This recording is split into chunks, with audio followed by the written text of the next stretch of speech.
সুন্দর খুব বড় হয়ে গেছে।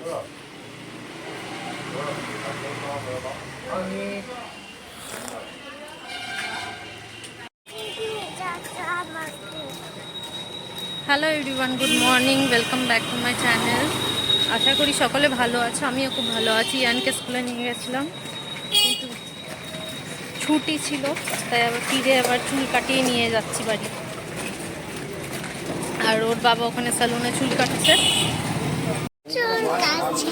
কি সুন্দর লাগছে তোমাকে, ভালো লাগছে না?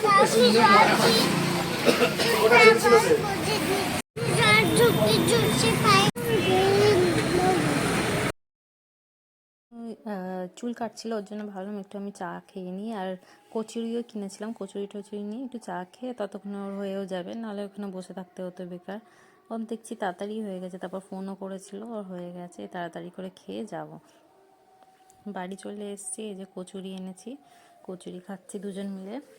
আজ বেচারা ইয়ানকে বেকার বেকার স্কুলে পাঠানো হলো, তাড়াতাড়ি সকালবেলা উঠিয়ে। ওর বাবাও উঠে পড়েছিল, নাহলে একটু ঘুমাতে পারতো দুজনে মিলে। এটা হচ্ছে সন্ধ্যের টাইমে, মাঝখানে আর কোনো ভিডিও করতে পারিনি। তো এখানে সব জামা কাপড় এলোমেলো হয়েছিল, তাই সব গুছালাম শানুর, কারণ প্রতিদিন এক একটা পড়ে যায় তো, আর ওইগুলো কাচাও যায় না, একদিন করে পড়ে যায়। ওর জন্য আর একবার যদি পড়ে, দুবার পড়লে পরে তখন কেচে নিই। এগুলো বসিয়েছিলাম পড়াতে, তারপর পড়িয়ে ঠরিয়ে উঠলাম।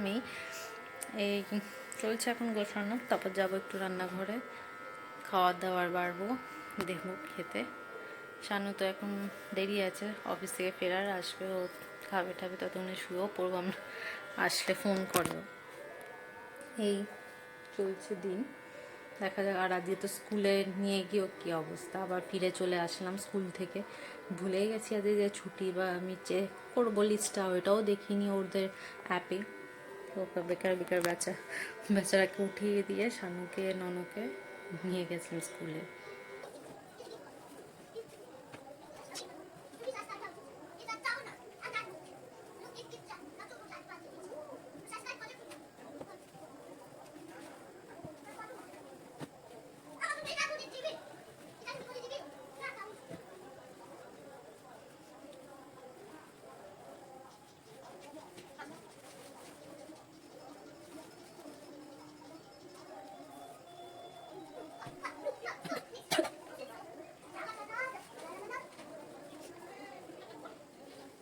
চলবে।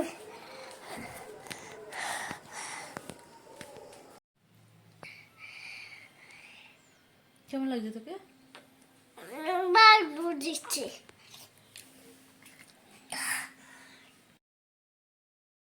শনিবারের ভিডিও, নিরামিষ রান্না হবে, ওর জন্য স্নান টান করেই এসছি একেবারে। প্রায় 11টা বেজে গেছিলো হয়তো। তারপর সব রান্না বান্না বসাবো। এখন কিছু বানাবো না তেমন, খিচুড়ি বানাবো, একটু আলু ভাজা, আর ইয়ানের জন্য আলাদা করে কিছু একটা যদি মাছের ডিশ বা কিছু একটা বানিয়ে নিই। প্রতিদিন আমি ব্লগ দিতে পারছি না কিছু কারণে, ওর জন্য অনেক গ্যাপে গ্যাপে ব্লগগুলো হয়ে যাচ্ছে। তাই ভাবলাম এবার এইগুলো, যেইগুলো ভিডিও জমে আছে ওইগুলো সব দিয়ে ভিডিওগুলো শেষ করি। এবার প্রতিদিন দেবো ভিডিও। তো তোমরাও দেখতে থেকো, আমার পাশে থেকো সবসময়। আর ভালো লাগলে একটা করে লাইক আর সাবস্ক্রাইব করে নিও।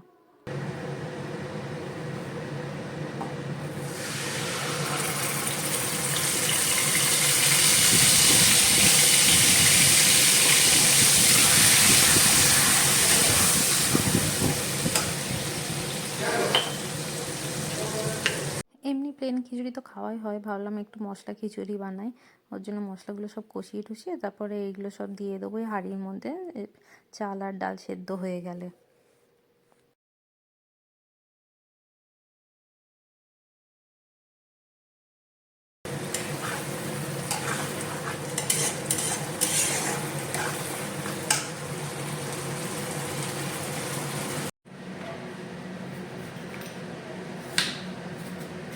ভাবলাম প্রথম গোল, তারপর তো তুই বলিস কেন গোল গোল করেছিস।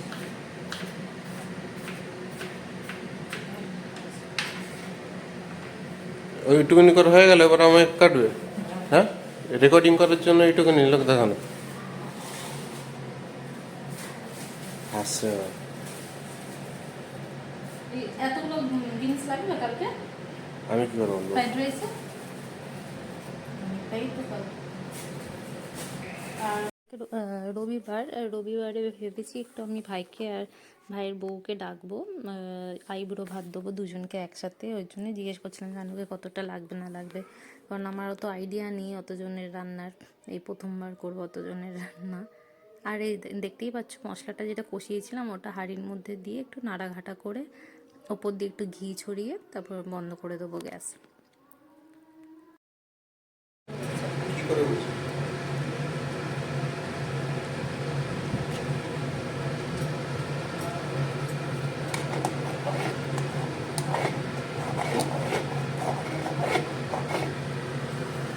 আমাকে শানু একটু হেল্প করে দিচ্ছে যাতে তাড়াতাড়ি হয়, সব কেটে কুটে দিচ্ছে। দেখলে আমি অর্ধেক আলু ভাজা কাটলাম সেই আর কি মারছিল, তারপর অর্ধেকটা ও কেটে দিল। আর কিছু কিছু জিনিস আছে ওগুলো একটু কেটে দেবে। আমি এই চাটনিটা বানিয়ে রাখবো ভাবছি, কারণ খিচুড়ির সাথেও তো খুব ভালো লাগে চাটনি, ওর জন্য বেশি করে বানিয়ে রাখবো, কালকে ওদেরকেও দেবো। তাই ভালো করে ফ্রুট চাটনি, ফ্রুট না মানে ড্রাই ফ্রুট যেগুলো হয় সব নিয়ে এসে ওইগুলো দিয়ে বানাবো চাটনিটা। ওইগুলো তাই বললাম একটু কেটে দে, তাহলে আমার ইজি হয়ে যায়, তাড়াতাড়ি হয়ে যাবে। নাহলে আবার ইয়ানকেও খাওয়াতে হবে, টাইমও হয়ে যাচ্ছে, কারণ লেট করেই তো খাবারটা বসিয়েছি। এই করতে করতে সারাদিন যে কী করে কেটে যায় বুঝতেও পারি না। ওর জন্য ভিডিও করা হয় না তাড়াহুড়োতে, যেটুকুনি পারি সেটুকুনি হাতে হাতে করে নিই। আর মাঝে সাঝে শানু এসে হেল্প করে ভিডিও করাতে। দেখো দেখতেই পাচ্ছ সব কিছু কেটে কুটে দিয়েছে।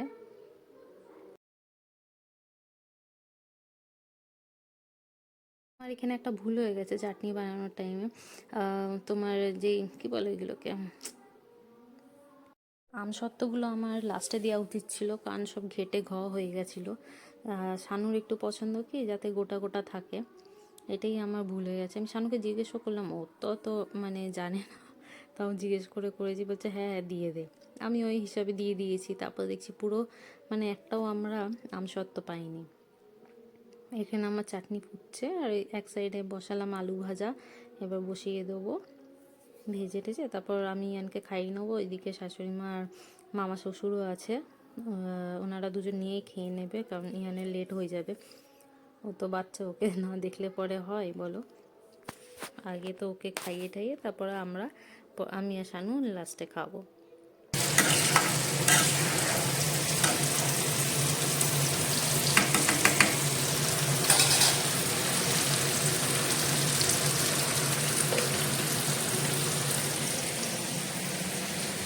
এখানে সব কালকে কাটাকুটিগুলো করে রাখছি, তাহলে তাড়াতাড়ি হয়ে যাবে, একা হাতে তো অসুবিধা। তাও শানু একটু মাংসটা চিকেনটা ধুয়ে দিয়ে ম্যারিনেট করে রেখে দিল। আর এইগুলো যতটা পারবো এগিয়ে রাখবো, তাহলে তাড়াতাড়ি রান্নাটা করতে সুবিধা হবে। বিনস আর ক্যাপসিকামগুলো কেটে রাখছিলাম, কালকে ভাবছি ফ্রাইড রাইস আর চিলি চিকেন বানাবো। তো শানু একটা মাংসটা ধুয়ে হালকা করে ম্যারিনেট করে রেখেই দিয়েছিল, তো আরও একটু সুবিধা হয়ে গেছে। দেখা যায় এই যে শানুর ভাত প্রথমে নিয়েছিলাম, তখন দেখানো হয়নি, একটু পাঁপড় ভেজে নিয়েছি, চাটনি। এইটা হলো তোমার রাত্রিরের দিকে ইয়ানকে পরিয়ে নিয়ে শানুকে বললাম চিকেনগুলো ভেজে রাখি, নাহলে অনেক টাইম লেগে যায়, মানে আমি সারাদিনই হয়তো ওই চিকেনই ভাজতে হতো। তো আমি স্টার্ট করলাম, তো শানু এন্ড করেছে, প্রায় ও বলতে গেলে 11টা অবধি করেছি।